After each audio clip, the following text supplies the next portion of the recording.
انسان کی کون کون سی ضروریات ہوتی ہیں؟ انسان کس کس چیز کا ضرورت مند ہے؟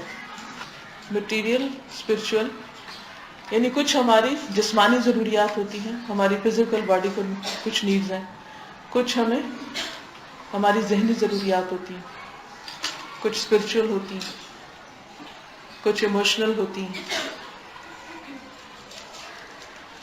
اگر ان میں سے کسی ایک چیز کو بھی اگنور کر دیا جائے تو لائف امبیلنس ہو جاتی ہے اور آپ دنیا میں بھی سفر کرنے لگتے ہیں اور آخرت کے اعتبار سے بھی نقصان ہوتا ہے انسان کا.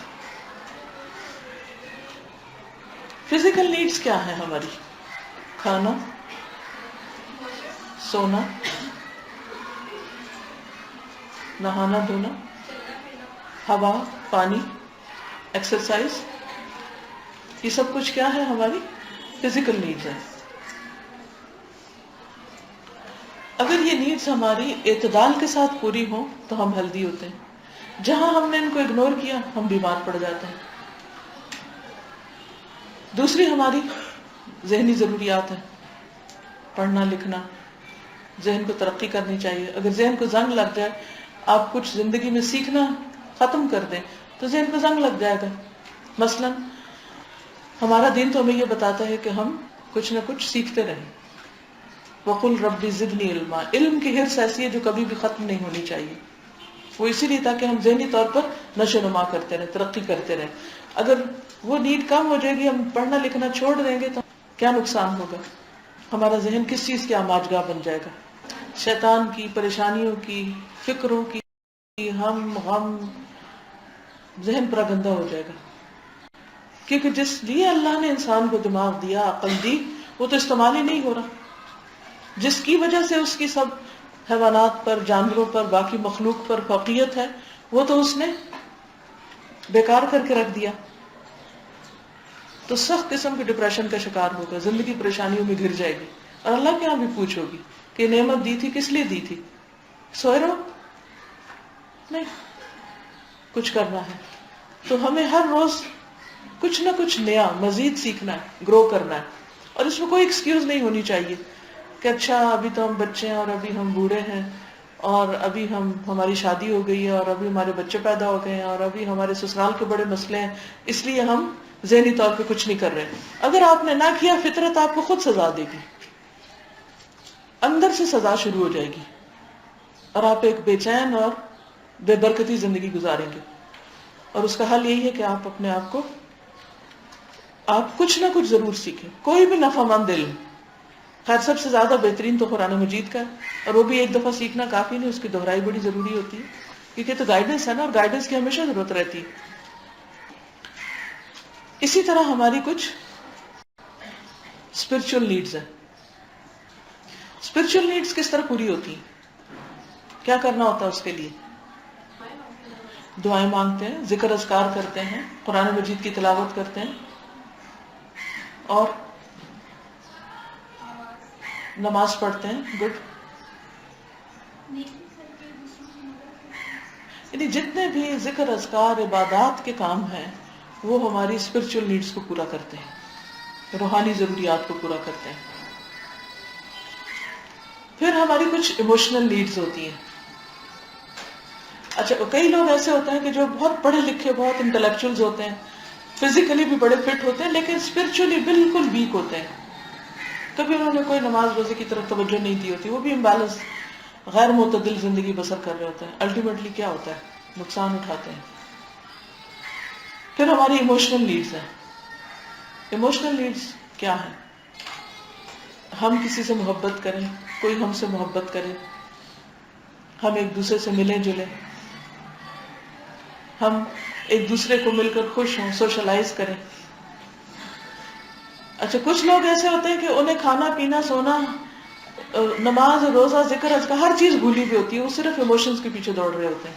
وہ سمجھتے ہیں کہ اگر ہماری ایموشنل نیڈز پوری ہو گئی تو گویا سب کچھ مل جائے گا، حالانکہ خالی ایموشنز پہ زندگی نہیں گزرتی. بعض لوگ یہ سمجھتے ہیں کہ شاید اگر انہوں نے محبت کی شادی کر لی تو شاید ان کو ہر چیز مل جائے گی، کہیں بھی گزارا کر لیں گے، لیکن آپ نے انجام دیکھا ہوگا کیا ہوتا ہے. چند دن کے بعد سارے جذبات ٹھنڈے پڑ جاتے ہیں، اور اس کے بعد فزیکلی ویک، مینٹلی ویک اور اسپرچولی ویک، خالی ایموشنز پہ کتنے دن، وہ تو ابال کی طرف پہ ٹھنڈے بیٹھ گئے، بات ختم. ایک ایکسٹریم یہ ہے. دوسری کیا ہے؟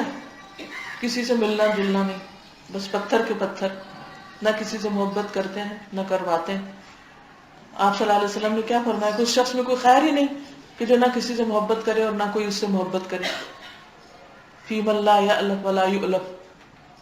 تو ہمیں ضرورت ہوتی ہے کہ ماں باپ ہم سے محبت کریں، ہم ان سے محبت کریں، ہم اپنے بچوں سے محبت کریں، بچے ہم سے کریں، ہم اپنے بہن بھائیوں سے محبت کریں، ان سے تعلقات رکھیں.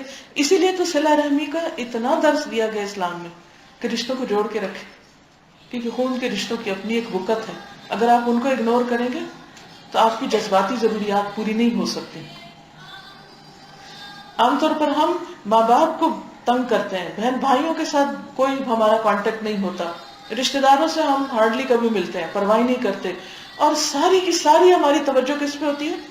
صرف دوستوں. یہ بھی غیر معتدل زندگی، امبیلنس. کبھی بھی آپ چین نہیں پا سکتے، کبھی بھی آپ خوش نہیں رہ سکتے. تو آپ کو لازمی طور پر کیا کرنے کی ضرورت ہے؟ ان سب چیزوں کو بیلنس کرنے کی ضرورت ہے. اب آپ اپنے پاس ایک چارٹ بنا لیجئے، ایک نقشہ بنا لیجئے، اور اس میں یہ چاروں چیزیں لکھ لیجئے: جسم، روح، ذہن، دل. دل جذبات کا مجموعہ ہوتا ہے. اور پھر اس سرکل کے اندر آپ لکھ لیجئے کہ جسم کے لیے، جسمانی ضروریات کے لیے کیا کیا کرنا، اور پھر اپنی چیک لسٹ خود بنا لیجئے کہ کیا آپ وہ کرتے ہیں. روحانی ضروریات کے لیے کیا آپ تلاوت قرآن مجید روز کرتے ہیں، نماز وقت پر پڑھتے ہیں، صدقہ خیرات کرتے ہیں. پھر اسی طرح جذباتی ضروریات کے لیے کیا آپ اپنے رشتہ داروں سے ملتے جلتے ہیں، سوشلائز کرتے ہیں، ان کا حق دیتے ہیں. اگر آپ شادی شدہ ہیں تو اپنے شوہر کا حق دیتے ہیں، شوہر کے ساتھ آپ کے تعلقات کیسے ہیں، ان لاز کے ساتھ کیسے ہیں، باقیوں کے ساتھ کیسے ہیں. تو ان سب چیزوں کو دیکھیے. آپ دیکھیے کہ یہ سب سبق ہمیں ہمارے دین نے سکھائے. ان سب چیزوں کی دلیل قرآن و سنت میں ملتی ہے. انسان اگر بھٹکے ہیں تو ان چیزوں میں سے کسی میں بھی بے اعتدالی کی وجہ سے.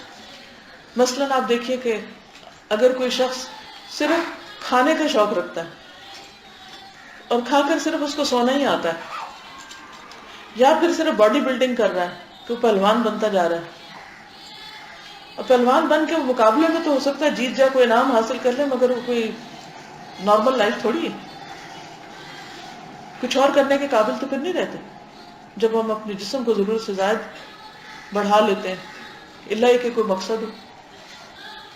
اسی طرح اگر ہم صرف پڑھتے رہیں، کتابی کیڑا بنے رہے، نہ کسی سے ملے نہ جلے، نہ کسی سے تعلق نہ واسطہ، کیا ہوگا؟ کچھ عرصے ہم بیمار پڑ جائیں گے.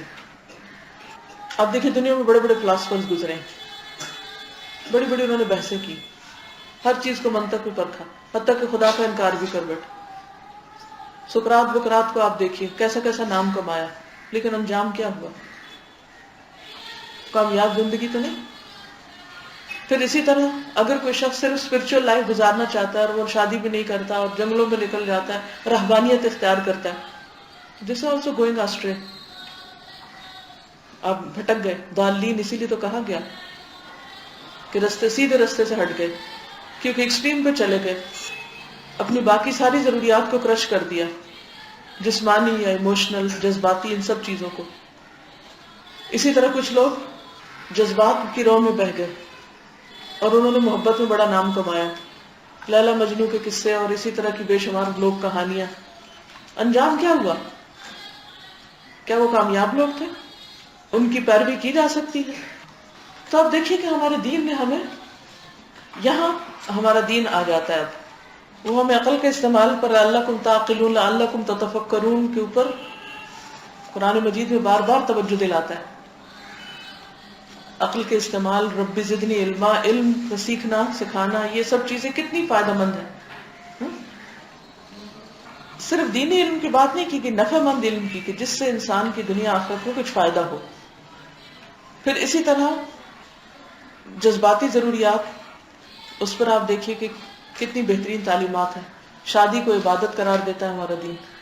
حلال طریقے سے انسان اپنے جذبات کی تسکین کرے تو وہ ایک عبادت قرار پاتا ہے۔ اسی طرح روزہ رکھنے کی اگرچہ فضیلت ہے لیکن مسلسل روزہ رکھنے کو پسند نہیں کیا گیا۔ کھانا پینا بھی عبادت ہے اگر اعتدال میں ہو۔ تو جب ہم یہ کہتے ہیں نا اہدنا الصراط المستقیم صراط الذین انعمت علیہم، وہ لوگ جن پر تو نے انعام کیا، تو انعام یافتہ خوشحال کامیاب لوگ کون ہیں؟ کہ جنہوں نے ایک معتدل زندگی گزاری اور اپنی ان تمام ضروریات کو پورا کرتے ہوئے آگے بڑھے۔ اگر کہیں کمی بھی ہوئی تو اس میں وہ محرومی کا شکار نہیں ہوئے، انہوں نے اپنی نیڈز کو بہت بڑھایا بھی نہیں، کیونکہ یہ بھی غیر حقیقی زندگی اور نقصان دہ زندگی ہے کہ انسان مثلا کھانے کی نیڈ کو بڑھا لے یا جذبات کی نیڈ کو بڑھا لے کہ ہر باقی چیز پہ حاوی کر دے، یا کسی بھی اور نیڈ کے اوپر زیادہ فوکس کرے۔ تو کامیاب لوگ وہی ہیں جو معتدل زندگی گزارتے ہیں اور اپنی ان تمام ضروریات کو پورا کرنے پر توجہ کرتے ہیں۔ پرسنل لیول پہ آپ دیکھ لیجئے اور بڑے سے بڑے فلسفے کو سامنے رکھ کے دیکھ لیجئے، یہ چار چیزیں زندگی میں اگر ان میں اعتدال ہے تو آپ اس دنیا میں رہتے ہوئے بہت کچھ کر جائیں گے، ورنہ اپنے آپ کو ضائع کر دیں گے۔ اور یہ زندگی ہمیں ضائع کرنے کے لیے نہیں ملی، کچھ کمانے کے لیے ملی تاکہ ہم آخرت کی ہمیشہ ہمیشہ کی زندگی سے فائدہ اٹھائیں۔ تو اب آپ مجھے بتائیے کہ لوگ کس طرح اپنے آپ کو ضائع کرتے ہیں، عام روزمرہ زندگی سے مثال لائیے۔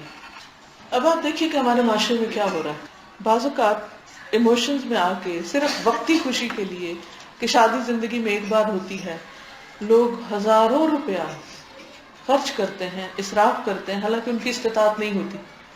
پچھلے دنوں میں کہانی پڑھ رہی تھی کہ ایک رکشے والا تھا، دن راتوں کو بھی جاگ جاگ کے اس نے خون پسینے کی کمائی سے کچھ پیسے کمائے، اور پھر پیسے کمانے کے بعد اس نے بیٹی کی جب شادی کی تو بیٹی صرف ایک شادی کے دن کا جو اس نے میک اپ کروایا 15,000 روپے کا تھا۔ آپ نے دیکھا ہوگا رکشے والے جب گرمی میں رکشہ چلاتے ہیں کتنی مشقت اٹھاتے ہیں، ساری لو ان کے منہ پہ پڑی تھی، اور جو شور ہوتا ہے ایک دفعہ رکشہ گزرے تو ہم کہتے ہیں بھائی یہ دروازہ بند کر دو کیونکہ بہت شور آ رہا ہے رکشے کا، وہ گو کر کے اندر آواز آتی، تو جو اس کے اوپر بیٹھ کے چلا رہا ہے اس بیچارے کا ذہنی تکان کتنی ہوگی۔ لیکن بیٹی نے صرف اپنی خوشی پوری کرنے کے لیے، صرف اپنے جذبات اور اپنے صرف ایک اس کی تسکین کے لیے، جذبات کی تسکین کے لیے کس طرح پیسے کو لڑایا۔ کیا یہ عقل مندی؟ کیا یہ کامیابی؟ اسی طرح بعض اوقات شادی کے جوڑے، شادی کی رسمیں، یہ تمام چیزیں، اور پھر وقت کا ضیاع، یہ سب کچھ کس چیز میں افراط و تفریط کا شکار ہے؟ صرف دل کی خوشی، صرف جذباتی تسکین، صرف نام بری کی خواہش، یہ سب خواہشات ہی تو ہیں، یہ ہمارے ایموشنز ہی تو ہیں۔ اینڈ آف دا ڈے ہمارے ہاتھ کیا آتا ہے پھر جب ہم حاصل کر لیتے ہیں ایک سرٹن جو ہم نے کرائٹیریا رکھا ہوا ہے کہ ہمیں شادی کے دن ایسا لگنا چاہیے، جب وہ لگ جاتے اس کے بعد پھر کیا ہوتا ہے؟ ہاتھ کیا آتا ہے؟ کیا وہ اس میں کامیابی کی ضمانت ہے؟ لیکن صرف ایک دل کی خوشی، یہ ہماری خوشی ہے۔ بہت سے کام ہم کس لیے کرتے ہیں؟ یہ ہماری خوشی ہے، اس لیے کر رہے ہیں، حالانکہ اس کی کوئی منطق نہیں ہوتی، نہ دنیا میں اس کا کوئی فائدہ ہوتا نہ آخرت میں ہوتا۔ اس کا یہ مطلب نہیں اسلام خوش ہونے کے لیے نہیں کہتا، لیکن پھر وہ اعتدال والی بات ہے۔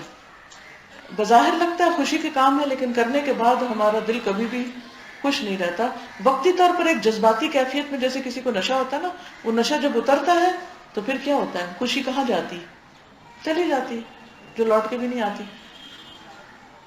اچھا، بعض لوگ صرف خواہش کے لیے کھاتے ہیں، صرف وہ کھاتے ہیں جو ان کی ٹیسٹ کا ہوتا ہے، اور اکثر ٹین ایجرز کا یہ مسئلہ ہوتا ہے کہ وہ صحیح کھانا نہیں کھاتے، جس کی وجہ سے جوانی میں تو پھر بھی چل پھر لیتے ہیں، جب وہ تھوڑا سا اوپر جاتے ہیں تو ہڈیاں کمزور، جسم کمزور، اور کچھ بھی کرنے کے قابل نہیں ہوتے کیونکہ انہوں نے صحیح فوڈ نہیں کھائی۔ ہم ہر وقت چٹپٹی چیزیں کھانا چاہتے ہیں، صرف زبان کا ذائقہ دیکھ کے کھاتے ہیں، خواہشات کی تکمیل، وہ ہماری ضرورت پوری نہیں کرتی وہ چیز۔ بعض اوقات ہم صرف کمپٹیشن اور دوسروں سے آگے نکلنے کے لیے دنیا میں ایسا کرتے ہیں، تو اللہ تعالیٰ فرماتے ہیں الہاکم التکاثر حتی زرتم المقابر کلا سوف تعلمون ثم کلا سوف تعلمون. بعض اوقات ہم صرف پاسٹ کی چیزوں کو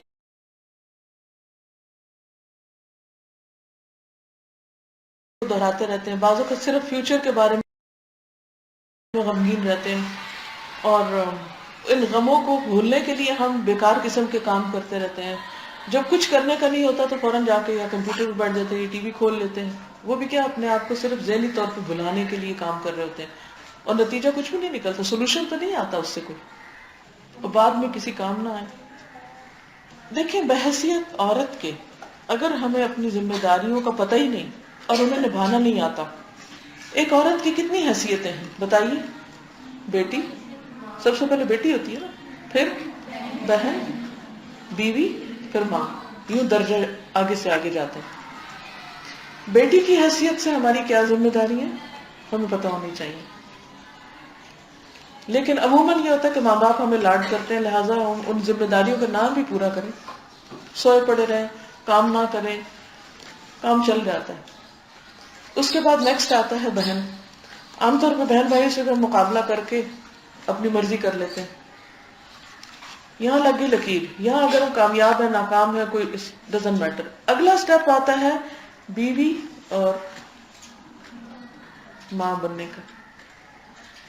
بیوی کی حیثیت سے اگر ہم اپنی ڈیوٹی پوری نہیں کرتے، شوہر کا حق نہیں دیتے یا اپنی ذمہ داریاں نہیں نبھاتے، تو صرف دنیا میں نہیں اللہ کے ہاں بھی پکڑ پوچھ ہوگی.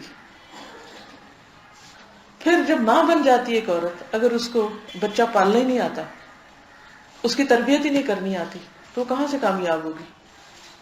وہ جو اتنا بڑا سٹیٹس اس کو ملا ہے ماں بننے کا، تو وہ تو کچھ بھی حاصل نہیں کر پائے گی. اب جتنی بھی ہم تعلیم حاصل کرتے ہیں، ماسٹرز کر لیں، پی ایچ ڈی کر لیں، کسی بھی یونیورسٹی سے ہم فارغ و تحصیل ہو جائیں، مجھے بتائیے ان ساری اسٹڈیز میں کتنے % حصہ ایسا ہے کہ جس میں ہمیں بحیثیت عورت کے اپنی ذمہ داریوں کو نبھانے کا طریقہ آئے؟ ہے کچھ؟ نتیجہ کیا ہوتا ہے؟ نتیجہ یہ ہوتا ہے کہ ہم جب تک بیٹی اور بہن ہوتے ہیں، ہمارے ماں باپ اور بہن بھائی ہم کو برداشت کر لیتے ہیں، ہم جیسے بھی ہوتے ہیں، آخرکار ہم ان کی اولاد ہوتے ہیں، ان کے رشتہ دار ہوتے ہیں. لیکن جب سسرال میں ایک لڑکی جاتی ہے تو اس کا سخت امتحان شروع ہو جاتا ہے. وہاں کوئی اس طرح برداشت نہیں کرتا، وہاں ان کی اپنی ڈیمانڈز ہوتی. نتیجہ کیا ہوتا ہے؟ ہم اس ٹف ٹیسٹ والی لائف کو ایکسپٹ نہیں کر پاتے. اسی لیے آپ دیکھیں کہ کتنی زیادہ ڈائیورسز ہو رہی ہیں. اور اس میں ایسا نہیں ہے کہ صرف وہ لڑکیاں جنہوں نے دین نہیں پڑھا، دین پڑھی ہوئی لڑکیاں بھی نقصان میں ہیں، کیونکہ صرف پڑھنے سے بات نہیں بنتی جب تک اس پر عمل نہ کیا جائے. اور عمل میں سب سے بڑی چیز کیا ہے؟ پھر ان چاروں نیڈز کو ساتھ لے کر چلا جائے. اپنی فزیکل نیڈز بھی، ان پہ بھی توجہ، اسپرچل نیڈز، انٹلیکچوئل یا مینٹل اور ایموشنل، یہ ساری چیز، اور یہ ساری انٹر کنیکٹڈ بھی ہیں. یہ جگسا کے کچھ پیس ہیں، ان سب سے مل کے پکچر کمپلیٹ ہوتی ہے، ورنہ پکچر بھدی ادھوری رہے گی. عموماً ہم شادی کے وقت کیا سوچتے ہیں کہ شادی مل گئی تو ہمیں اپنی منزل مل گئی، خوابوں کا شہزادہ مل گیا اور ایک حسین دنیا مل گئی. اس کے بعد ہم اگنور کرنے لگتے ہیں کس کس چیز کو؟ کس کس چیز کو اگنور کرتے ہیں؟ اور کیا اگنور کرتے ہیں؟ Spiritual needs. نماز وقت پہ نہیں پڑھیں گے. آپ کو معلوم ہے کہ جو شخص فجر کی نماز قضا کر دے، اللہ تعالی کا اس سے کوئی وعدہ نہیں کہ وہ اس کی حفاظت کرے. اس کی حفاظت کا وعدہ ختم. لیکن جو فجر کی نماز پڑھتا ہے وہ اللہ کی حفاظت میں آ جاتا ہے. اللہ تعالیٰ اس کو پروٹیکٹ کرتا ہے، اس کو مختلف طرح کے ہارم سے بچاتا ہے. کتنے لوگ ایسے ہیں جو شادی کے بعد اپنی نمازوں کی، تہجد تو دور کی بات، حالانکہ اللہ کے رسول صلی اللہ علیہ وسلم نے اس عورت اور اس مرد کے لیے رحمت کی دعا کی ہے کہ جو ہسبینڈ وائف ایک دوسرے کو جگائیں تہجد کے لیے. چلے تہجد تو دور کی بات، فجر کی نماز بھی گئی، دوسری نمازوں میں بھی ڈیلے ہونے لگا، رحمت کہاں سے آئے گی؟ اور کیا اگنور کرتے ہیں شادی کے بعد؟ اسپرچل نیڈس کے علاوہ کیا اگنور کرتے ہیں؟ رشتہ داروں کے حقوق. اس میں دو مشکلات ہوتی ہیں. بہت سے سسرال اچھے بھلے دین نہیں پڑھے لکھے میں نے دیکھے ہیں کہ وہ ماں باپ سے بھی ملنے نہیں دیتے، بہن بھائیوں سے کاٹ دیتے ہیں لڑکیوں کو. کسی دوست سے تو ملنا دور کی بات، ہر ایک سے بس پیچھے پلٹ کے نہ دیکھو، کتنا بڑا ظلم ہے. کوئی لڑکی کیسے خوش رہ سکتی ہے اگر اس کو ماں باپ سے نہ ملنے دیا جائے؟ قطع رحمی کر کے تو کسی میں رحمت نہیں ہوتی. اچھا، جب لڑکی کے ساتھ ایسا ہوتا ہے تو وہ انکانشیسلی ایک انتقامی موڈ میں آ جاتی ہے اور وہ اپنے سسرالی رشتوں سے بھی نہیں ملنا چاہتی، اور پھر وہ ان کے ساتھ زیادتیاں شروع کر دیتی ہے. رشتہ داروں کو بھی شکل نہ دیکھی، ماں کی شکل نہ دیکھی، اور تو چھوڑیں کسی بہن بھائی کے آنے پر بھی کوئی خبر نہیں، کیونکہ اگر آپ سارا دن سوئیں گے تو آپ کو کیا پتا، سوشل لائف تو گئی، تو جب ملیں گے نہیں تو ایموشنل نیڈز بھی پوری نہیں ہوگی، کیسی زندگی ہوگی پھر. اور پھر آپ کو پتا ہے کہ اگر کوئی بیوی پڑھی لکھی ہو، سمجھدار ہو، اور وہ ایک ڈسپلن کے ساتھ لائف گزارنا چاہتی ہو، اور آدمی جو ہے اس کی عادتیں بگڑی ہوئی ہیں، تو آپس میں ہارمونی کیسے ہوگی؟ جس وقت بیوی سوتی ہے شوہر جاگتا ہے، جس وقت شوہر سوتا ہے بیوی جاگتی ہے. آپس میں بات چیت کب ہوگی؟ تعلقات کیسے اچھے ہو سکتے ہیں؟ خاندان کیسے مضبوط ہو سکتا ہے؟ اچھی نسل کیسے پروان چڑھ سکتی ہے؟ اور سال ہر سال اگر یوتھ اس لائف سٹائل کی عادی ہو جائے تو شادی کے بعد کسی معجزے تو نہیں تبدیل ہو جائیں گے، تو عادتیں پکی ہو چکی ہوتی ہیں، پھر آپ چینج نہیں ہو سکتے، پھر لڑائیاں جھگڑے فساد شروع ہو جاتے ہیں. اب بعض اوقات خواتین کے پاس بہت زبردست صلاحیتیں ہوتی ہیں، ذہنی صلاحیتیں ہوتی ہیں، قابلیت ہوتی ہے، پڑھی لکھی لڑکیاں ہوتی ہیں. اب سسرال کی ڈیمانڈ کیا ہے؟ سب چھوڑ دو، نہ کوئی کام کرنا، نہ کوئی جاب کرنی ہے، کچھ نہیں کرنا، بس اب صرف کچن سنبھالنا ہے. حالانکہ وہ اس سے بہتر بھی کام کر سکتی.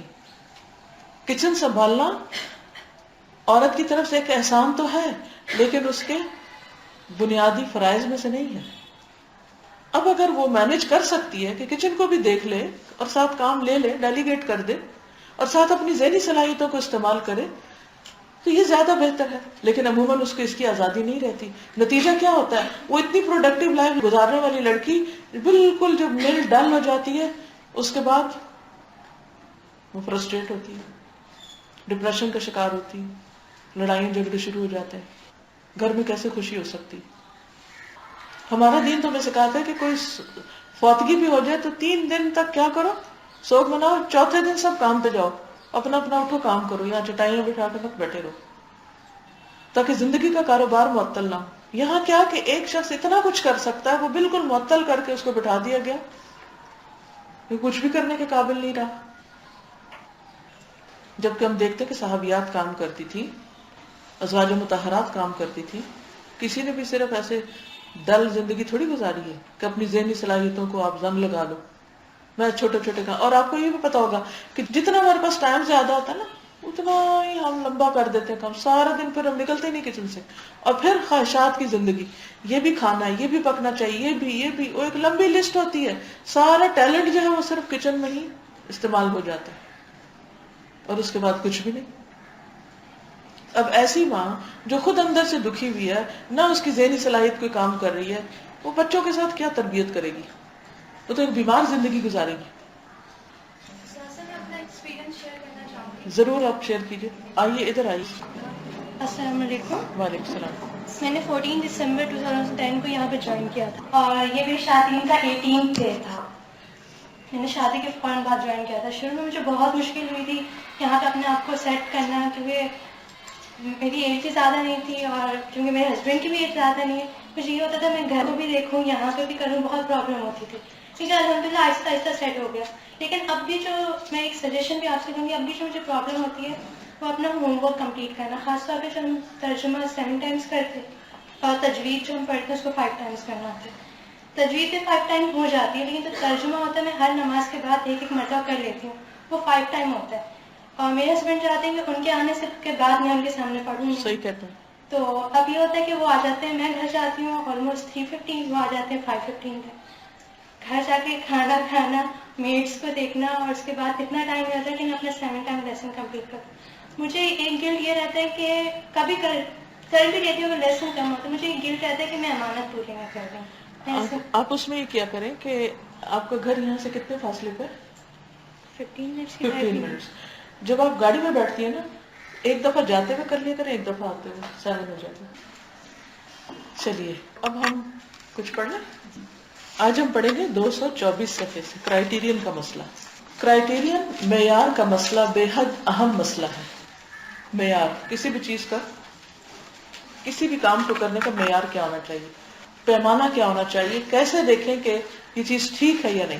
کسی چیز کو ناپا جاتا ہے, کسی کو تولا جاتا ہے, کسی کو اندازہ کیا جاتا ہے. جیسے پھلوں کو جب باغوں کو بیچا جاتا ہے تو وہ ایک ایک مالٹا تھوڑی گنتے ہیں, اندازہ کیا جاتا ہے, قیاس کیا جاتا ہے. اسی طرح جب کوئی کام ہم کرتے ہیں تو اس کو کیسے ایویلیویٹ کریں گے کہ ہم نے ٹھیک کیا. کوئی فیصلہ ہم کرنے جا رہے ہیں, وہ فیصلہ ٹھیک تھا یا نہیں تو اس کو کہاں سے ناپیں گے. یہ معیار کا درست ہونا بہت ضروری ہے, ورنہ بہت دفعہ ہم غلط کر رہے ہوتے ہیں اور اپنے آپ کو ٹھیک سمجھ رہے ہوتے ہیں. ٹھیک ہے.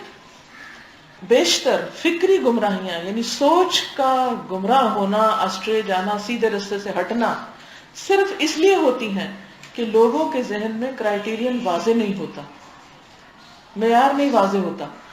اکثر ایسا ہوتا ہے کہ آدمی اپنے آپ کو صحیح سمجھ رہا ہوتا ہے, حالانکہ اس کی وجہ یہ ہوتی ہے کہ وہ اپنے آپ کو جانچنے کے لیے غلط کرائیٹیرین استعمال کر رہا. مثلا کپڑے کو کیسے بیچا جاتا ہے, ناپ کے نا, اور اگر کوئی اس کو تول کے بیچنا شروع کر دے تو کیا ہوگا, وہ صحیح کرائیٹیرین نہیں استعمال کر رہا. کیونکہ دنیا بھر میں معیار کیا ہے, کپڑا ناپ کے بیچا جائے. اگر وہ اپنی بات کو درست کرائیٹیرین پر جانچے تو وہ جان لے گا کہ اس کی سوچ 100% غلط ہے, تب اس کو اپنی سوچ کی غلطی پتا ہوگی. اور اگر سوچ غلط ہے تو ایکشن سارے کا سارا غلط ہوگا. تو سب سے پہلے انسان کو سوچ درست کرنے کی ضرورت ہے کہ جو وہ سوچ رہا ہے کیا وہ ٹھیک ہے.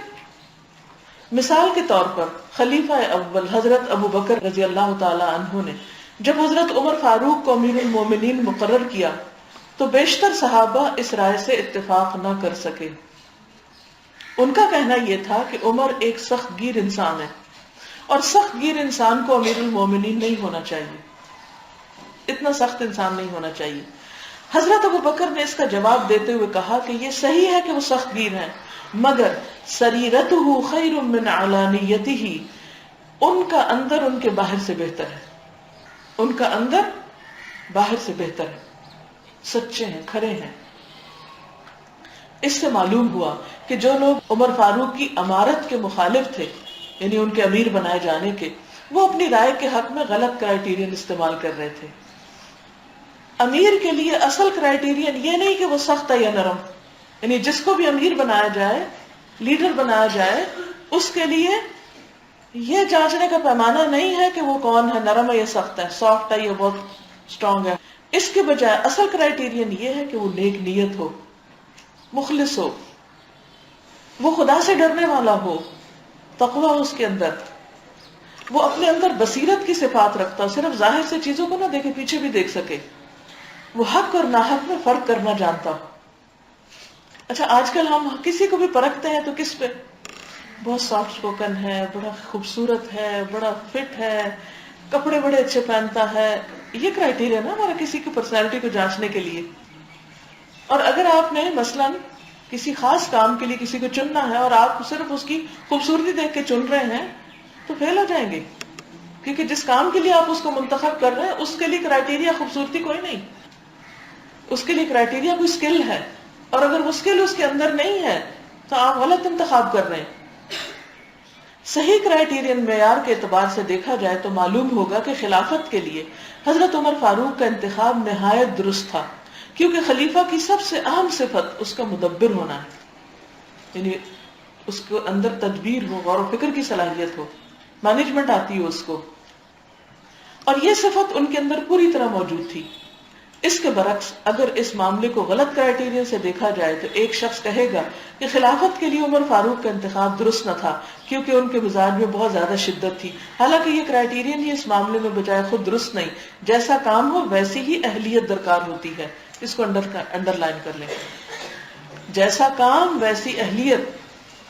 مثلا کسی کو آپ تجوید ٹیچر رکھ رہے ہیں اور اس کی اپنی تجوید ٹھیک نہیں لیکن صرف اس لیے رکھ رہے ہیں کہ بہت سافٹ اسپوکن ہے, بڑی پلیزنٹ پرسنالٹی ہے, تو کافی ہے پلیزنٹ پرسنالٹی یہاں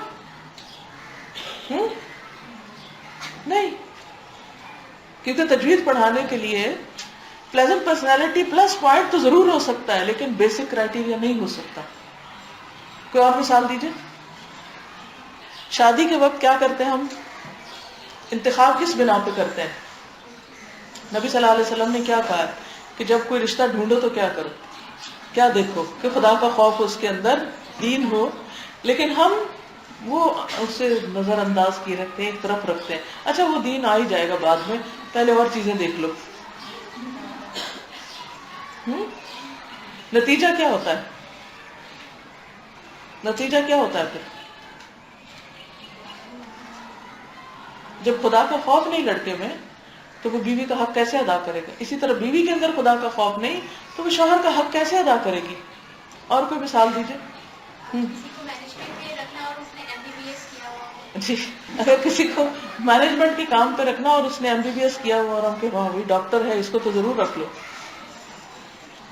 سب آپ سوچئے نا کہ پھر وہ جو 4-5 سال حکومت کا بھی پیسہ لگا اور ان کی اپنی زندگی حرام ہوئی, نتیجہ کیا ہے؟ تجربے سے معلوم ہوتا ہے, معاملہ کر کے معلوم ہوتا ہے. تو حضرت ابو بکر جو تھے ان کی ڈیلنگ تھی ان کے ساتھ اور ان کی باقی صحابہ سے بھی ڈیلنگ تھی, شروع سے تھی جب سے وہ مسلمان ہوئے تھے. حضرت عمر کہتے ہیں کہ جہاں کہیں میں دیکھتا تھا کہ حضرت ابو بکر حضور صلی اللہ علیہ وسلم کے پاس جا رہے تھے میں ان کے پیچھے جاتا تھا. یعنی وہ کہیں چھوڑتے ہی نہیں تھے ان کو کسی موقع پہ, حتیٰ کہ وہ دیکھتے تھے اچھا یہ صبح سویرے اٹھ کے کہاں جاتے ہیں, تو وہ کسی نابینا عورت, بوڑھی عورت کا وہ دودھ دھوتے تھے بکریوں کا اور ان کی ہیلپ کرنے کے لیے جاتے. وہ ہر وقت ان کا پیچھا کرتے تھے کہ یہ کون سی نیکی کا کام کرنے لگے, مجھے بھی کرنا ہے. اسی لیے آپ دیکھیں دنیا میں پیچھے تھے نا, اللہ نے مرنے کے بعد بھی 7 جگہ دے دی, المرء مع من احبہ. لیکن مقصد درست تھا نا, وہ صرف شخصیت کے پیچھے نہیں تھے, وہ نیکی کے کام کی وجہ سے اس دلچسپی تھی ان کی کہ یہ میں بھی کچھ سیکھوں. تو ان کو پتا تھا کہ عمر کیا کر سکتے ہیں. تو یہ آپ کا سوال درست ہے کہ ظاہری فیکٹرز ہمیں نظر آتے ہیں لیکن نیت تو کسی کی نظر نہیں آتی. میرے والد ہمیشہ ایک جملہ بولتے جب ہم انہیں کوئی غلطی کر کے کہتے تھے نہیں ہماری نیت اچھی تھی, تو وہ کہتے تھے نیت تو عمل سے پتہ چلتی ہے. تم کیسے کہہ سکتے نیت اچھی تھی؟ اگر تمہاری نیت اچھی ہوتی تو کام ضرور درست ہوتا, کیونکہ انما الاعمال بالنیات. تو عمل انسان کا نیت بتا دیتا ہے. ہمارے معاشرے میں زوال ہی اس وجہ سے آیا ہے کہ نااہل لوگوں کی سلیکشن ہوئی ہے, جو جس کام کو کر نہیں سکتا اس کو وہ کام دے دیا گیا. تو قیامت کی علامتوں میں سے ہے کہ اذا وسد الامر الى غیر اہلہ فانتظر الساعہ, جب عہدہ کسی غیر اہل کے سپرد کر دیا جائے تو پھر قیامت کا انتظار کرو. ہمیں اپنے کرائیٹیریاز کو بھی درست کرنے کی ضرورت ہے. سب سے بڑی بات ہے کہ ہم نے کسی شعبے کے لیے کسی کام کے جو ہمارے کرائیٹیریاز ہیں وہی درست نہیں, تو اس کو ہم کس طرح سے وہ اگر ہم درست کر لیں تو ہم آپس پیمانہ اگر غلط ہے تو ہم کیسے ناپیں؟ جی, آپ ایسا نہ کہ معیار مقرر کریں کہ آپ مثلا یہ جیسے یہ میز اٹھانی ہے تو اس کے لیے آپ کے پاس کیا معیار ہوگا, کیسے اٹھے گی؟ آپ ایک امیجن کر لیں گے کہ 4 لوگ اگر ہوں اور ہر ایک کونا پکڑے تو یہ اٹھ جائے گی. اور اگر آپ اس وقت کہیں نہیں یہ میں اکیلی بھی اٹھا لوں گی تو آپ نے معیار غلط مقرر کیا. اس کے لیے انسان کو سچا ہونا پڑتا ہے, اپنے ساتھ بھی اور دوسروں کے ساتھ بھی ریئلسٹک ہونا پڑتا, ریئلسٹک اپروچ ہونی چاہیے. ہم خصوصاً خواتین بہت زیادہ آئیڈیلائز کرتے رہتے تھے, امیجنری ورلڈ میں رہتے ہیں جس کی وجہ سے ہم نقصان اٹھاتے ہیں, بغیر پروں کے اڑنا چاہتے ہیں جبکہ یہ فطرت کے خلاف ہے. جی استاذہ, ایک اور بات یہ کہ پھر ہم یہ بھی کہتے ہیں کہ ہمارے کرائیٹیریا کو تو کوئی میٹ نہیں کر رہا, ہم کیا کریں, ہمیں تو بیگرز اور ناٹ چوزرز ایک مثال ہے. تو اس میں بھی اگر ہم جتنا بھی ہمارے پاس جو بھی ہمیں اویلیبل ہے اس میں سے بھی پھر اس کے اندر آپ معیار مقرر کریں. جی. یعنی بعض اوقات ایسا ہوتا ہے کہ ہم اتنا اونچا اپنا معیار رکھ لیتے ہیں, جیسے رشتوں کے معاملے میں بہت اونچا، پھر وہ ملتا ہی نہیں، ہم وہاں پہنچ ہی نہیں پاتے. تو پھر کیا کریں؟ جو اویلیبل ہے اس کے اندر معیار مقرر کر لیں. تو سب سے بڑی فکری گمراہی کیا ہے کہ انسان کے کسی بھی کام کرنے کا معیار غلط ہو، سوچ غلط ہو. تو اللہ تعالیٰ ہمیں سوچ کی غلطی سے بچائے اور بھٹکنے سے بچائے. ٹھیک ہے، اجازت؟ اوکے. السلام علیکم ورحمۃ اللہ وبرکاتہ.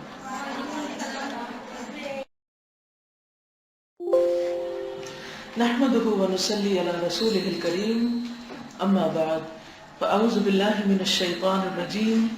بسم الله الرحمن الرحيم. رب اشرح لي صدري ويسر لي امري واحلل عقدة من لساني يفقهوا قولي. تو چلیے یہ بتائیے کہ کل جو ہم نے پڑھا سیکھا